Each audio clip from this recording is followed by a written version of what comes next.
যখন নিস্তব্ধ হয় ঢাকা, তখনই যেন ধীরে ধীরে কর্মব্যস্ত হতে শুরু করে কারওয়ান বাজার।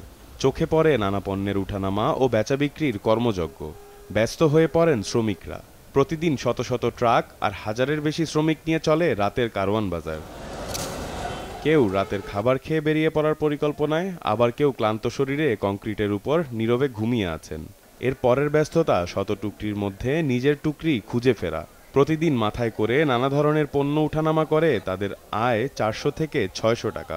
এই সারাটাতে বোধ প্রায় ৭০০ টাকা করতে পারি। টুকরি ভাড়াতে প্রায় ৩০ টাকা।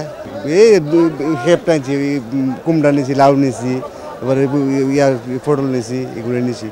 এখানে ৫০ টাকা খরচ প্রতিদিনে। মানে এই ঘুমানোর জন্য দিতে হয় ২০ টাকা, আর ওই ঝুড়ি ভাড়া দিতে হয় ৩০ টাকা, ৫০ টাকা মতো। যে আসে সবার কাছে ভাড়া দেয়, যে থাকবে সে ২০ টাকা ৩০ টাকা দিয়ে ঘুমায়। এই আমরা চলে যাওয়ার পরে মনে করেন কি আবার লোক আসবে, এসে তারা ঘুমাবে, তারাও আপনার ওই ৩০ টাকা করে দিবে। তারা সকাল ১০টায় চলে যাবে আবার। এর মধ্যে দেখা যায় টুকরি মাথায় নিয়ে এদিক সেদিক ঘোরাফেরা করছেন অনেক শ্রমিক। প্রতিমন পণ্য আনা নেওয়া করলে মিলে ৩০ থেকে ৪০ টাকা। গায়ে বুঝ ব্যথা হয়, কষ্টের কাজ তো পরিশ্রমের কাম করে তো খাওয়া লাগবে। দেশে কাজকর্ম নাই, মানে কারণ বাজার এসে এই কাজ করে খাওয়া লাগবে। আব্দুস জব্বারের বয়স ৫০ পেরিয়েছে। রাত ১২টার দিকে টুকরি নিয়ে বেরিয়ে পড়েন। মিনিট ১৫ এ দোকান থেকে সে দোকান।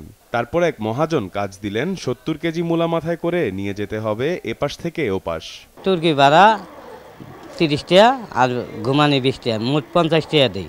দিয়ে এনে ঘুমাই, আবার খিদে লাগলে আবার দুপুরে ঘুমাতে নয় দিয়ে মনে হয় যে আবার হোটেলে যায় খাই। একবেলা খাইলে ৭০ টাকা ৮০ টাকা দিয়ে খাই। কেউ দেয় ৩০ টাকা, কেউ ৪০ টাকা।